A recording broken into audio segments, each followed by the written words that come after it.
It's not Monday morning, by the way. It's Wednesday.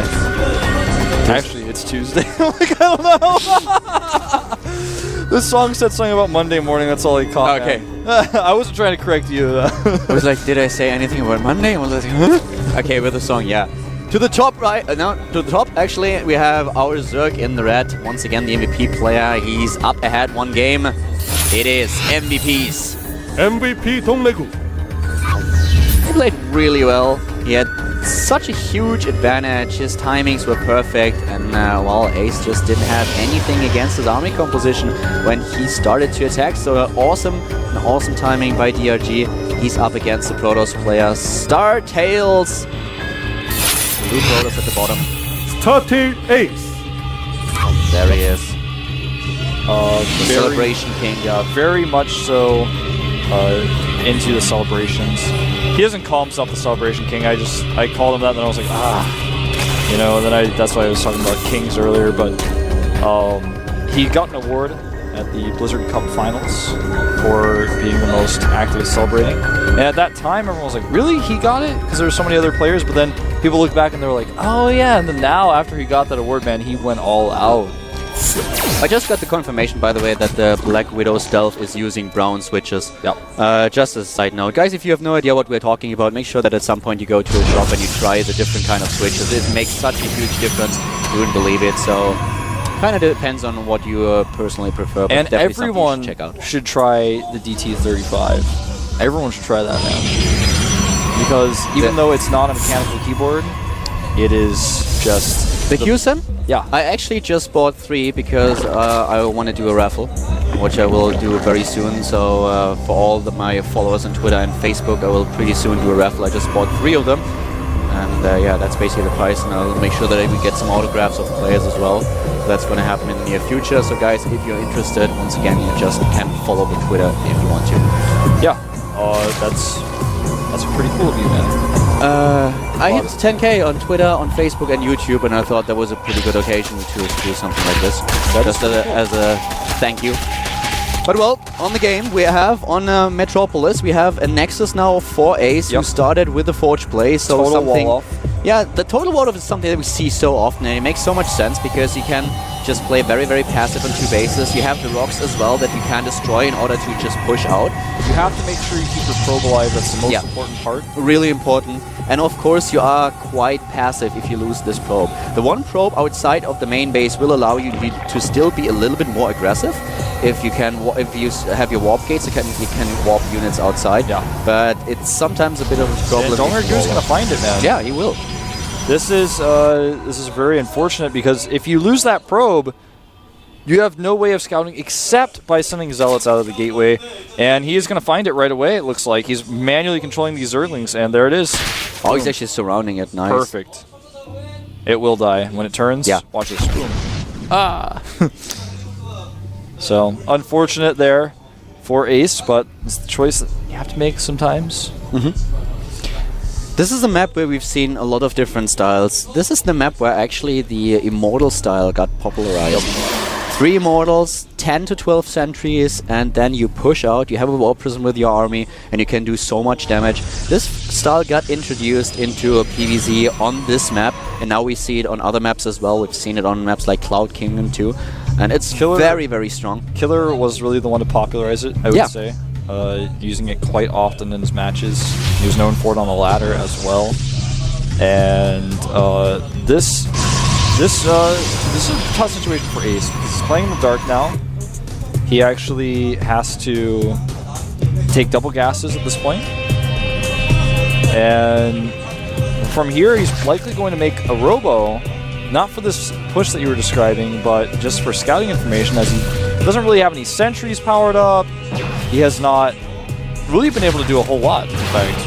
Like, he has the gas to make sentries, but he hasn't added any gateways, he hasn't added a robo, he's waiting because he's got overlords in his base, he's putting some pressure on with the stalker, but... We've seen already a very interesting build by C today when he was playing on... not dual sides, Daybreak, thank you.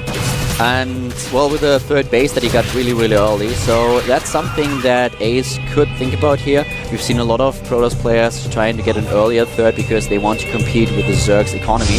But being too passive against Zerg, that is something that is really, really dangerous. Because if DRG can do whatever he wants, if there's no aggression of Ace whatsoever, then DRG will be in a brilliant position, can get his economy, and this might be horrible. We already have 52 Harvesters on 3 bases against 2 bases. He's droning up like a madman, 11 additional drones, and, well, this doesn't bode well. If Ace doesn't get something to mix, the Twilight Council is... It looks like he wants to hit the +2 Blink Stalker Observer timing build, but...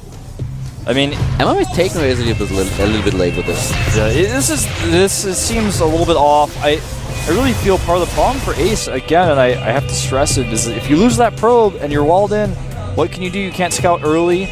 You can't move out to make additional pylons. It's very, very difficult to do anything after that. You lose all sorts of abilities to pressure, scout. He did end up scouting a little bit with the Stalker, but he's still very much in the dark. You have a very late Roach Warrior now for DRG. Usually you see it around 7 minutes and 30 seconds at the latest. Now he built it roughly at 8:40. And this gives him a little bit more time to harvest minerals, because if you build this Roach Warrior, you don't only lose the drone, but you also have to invest 150 minerals. This is 3 additional drones that you can build if you have the lava, if you don't miss your injects. So DRG with a very nice economy, and he hits a nice timing to prepare for this push. Ace is pushing out right now, also has the War Prism, 3 Spine Crawlers are being built, and we have Burrow, Roach Speed, and +1 armor immediately. He's getting Roaches, he has the Zergling Speed is done, nice creep spread, that will help him quite a bit. So Ace has to be very careful here, but still, it's a strong push, and if Ace is using his force fields correctly, DRG might be in a bit of trouble. It all comes down to force fields. It also comes down to not losing Stalkers as you work them in, as we do see Ace losing a few Stalkers here. That's really unfortunate for him, and now the push has been scouted as well, and he's just making 12 Zerglings right now. More Spines going down. If he can buy time for Burrow to get done, he should be okay here. The Observer will be on the way. The Stalker count for Ace is not as high as it needs to be just yet. He needs to warp in more Stalkers. We see, it looks like DongRaeGu suspects he's going to go into the main with some sort of elevator tactic here, which looks like maybe possible. Oh, I actually love this, because if Ace is actually getting into position, he's going to force field the ramp with and the then blink in. Yeah, exactly. Oh my god, and he pulls it off. Beautiful, well done. Saves most of his sentries, wow. And if he doesn't miss the force fields now, the main base is done for. Very well done by Ace. He's abusing this force field problem that a lot of Zergs have. That is GG. DRG doesn't even bother. He knows exactly right now with this position that he can't win it. So very, very well done by Ace. This was the one thing that could win him the game with all the Spine Crawlers that we had on the low ground. So a very good decision by Ace. And yeah, abuses those force field mechanics that we have on single file ramps, and DRG doesn't. He doesn't even start fighting. I had forgotten the possibility of that. Like when I saw the Warp Prism, I was like, oh, reinforcements, whatever. I forgot that you can actually just do that. And he didn't even need the Warp Prism to do that, but the Warp Prism allowed him to save the sentries. And that was actually really sick. Whenever a player does a strategy like that, it's like everything has to work out right for the strategy to work.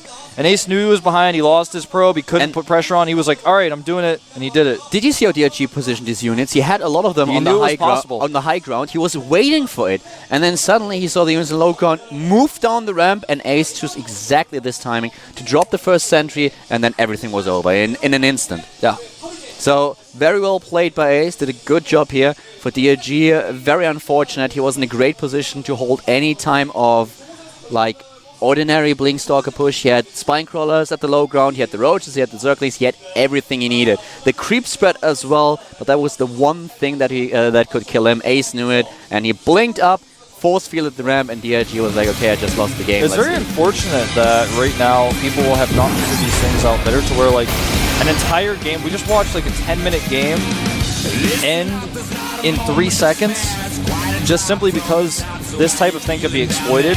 And in some ways it's frustrating, especially as a player like DongRaeGu, but in some ways it's really cool to know that there do exist strategies that can be executed like this. Like there's a lot of build up to it. You have to do it just right. You have to force field perfectly, then blink in. You have to pick up your sentries.